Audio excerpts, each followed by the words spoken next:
ಪ್ರೊಕ್ಯಾರಿಯೋಟ್ಗಳು ಮತ್ತು ಯೂಕ್ಯಾರಿಯೋಟ್ಗಳಿಗಿರುವ ವ್ಯತ್ಯಾಸ. ಜೀವಕೋಶದ ರಚನೆಯ ಆಧಾರದ ಮೇಲೆ ಜೀವಿಗಳನ್ನು 2 ಮುಖ್ಯ ಗುಂಪುಗಳಾಗಿ ವಿಂಗಡಿಸಲಾಗಿದೆ.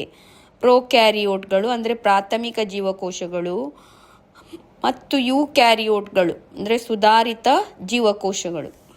ಪ್ರೊಕ್ಯಾರಿಯೋಟ್, ಪ್ರೊ ಮೀನ್ಸ್ ಪೂರ್ವ ಅಂದರೆ ಬಿಫೋರ್, ಕ್ಯಾರಿಯಾನ್ ಮೀನ್ಸ್ ನ್ಯೂಕ್ಲಿಯಸ್ ಅಥವಾ ಕೋಶ ಕೇಂದ್ರ. ಅಂದರೆ ಪ್ರೊಕ್ಯಾರಿಯೋಟ್ಗಳು ಪುರಾತನ ಕೋಶ ಕೇಂದ್ರವನ್ನು ಹೊಂದಿರುವ ಜೀವಿಗಳು. ಇವುಗಳಲ್ಲಿ ಕೋಶ ಕೇಂದ್ರದ ಸುತ್ತಲೂ ಯಾವುದೇ ಆವರಣ ಇರುವುದಿಲ್ಲ. ಯೂಕ್ಯಾರಿಯೋಟ್, ಯು ಅಂದರೆ ನೈಜ, ಯು ಅಂದರೆ ಸತ್ಯ ಅಥವಾ ಸತ್ಯ. ಕ್ಯಾರಿಯಾನ್ ಅಂದರೆ ನ್ಯೂಕ್ಲಿಯಸ್. ಅಂದರೆ ಯೂಕ್ಯಾರಿಯೋಟಿಕ್ ಅಂದರೆ ಪ್ರಾಣಿಗಳು, ಸಸ್ಯಗಳು, ಶಿಲೀಂಧ್ರ ಅಂದರೆ ಅಣಬೆ ಮತ್ತು ಪ್ರೋಟಿಸ್ಟಾಗಳನ್ನು ಒಳಗೊಂಡಿರುವ ಜೀವಿಗಳು. ಇವುಗಳ ಜೀವಕೋಶಗಳು ಆವರಣದಿಂದ ಆವೃತವಾದ ಸುಸ್ಪಷ್ಟವಾದ ಕೋಶ ಕೇಂದ್ರವನ್ನು ಮತ್ತು ಇತರ ವಿಶೇಷವಾದ ಆವರಣಬದ್ಧ ಅಂಗಕಗಳನ್ನು ಹೊಂದಿರುತ್ತವೆ. ಕ್ಯಾರಿಯೋಟ್ಗಳು ಏಕಕೋಶೀಯ ಸಜೀವಿಗಳಾಗಿರುತ್ತವೆ. ಯೂಕ್ಯಾರಿಯೋಟ್ಗಳು ಬಹುಕೋಶೀಯ ಸಜೀವಿಗಳಾಗಿರುತ್ತವೆ.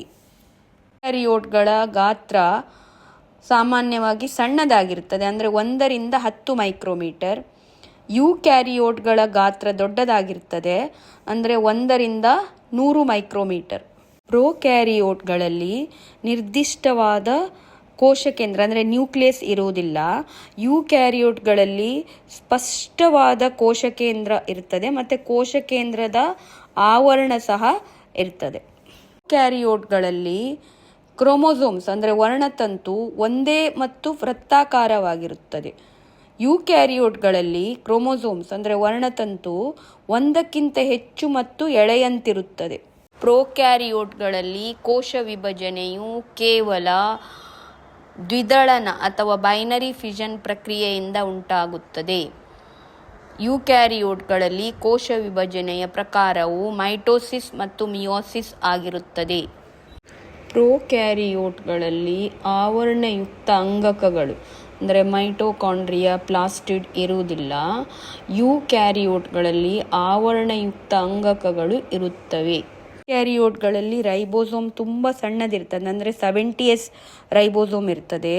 ಯೂಕ್ಯಾರಿಯೋಟ್ಗಳಲ್ಲಿ ರೈಬೋಸೋಮ್ ದೊಡ್ಡದಿರ್ತದೆ, ಅಂದರೆ 80S ರೈಬೋಸೋಮ್ ಇರ್ತದೆ. ಪ್ರೊಕ್ಯಾರಿಯೋಟಿಗೆ ಉದಾಹರಣೆ ಅಂದರೆ ಬ್ಯಾಕ್ಟೀರಿಯಾ ಮತ್ತು ನೀಲಿ ಹಸಿರು ಪಾಚಿ. ಯೂಕ್ಯಾರಿಯೋಟಿಗೆ ಉದಾಹರಣೆ ಯಾವುದೆಲ್ಲ ಅಂದರೆ ಅಣಬೆ ಅಂದರೆ ಫಂಗೈ, ವನಸ್ಪತಿಗಳು ಮತ್ತು ಪ್ರಾಣಿಗಳು. ರಿವಿಷನ್ ಇದೆ ವಿದ್ಯಾರ್ಥಿಗಳೇ, ಚೆನ್ನಾಗಿ ಪ್ರಾಕ್ಟೀಸ್ ಮಾಡಿ.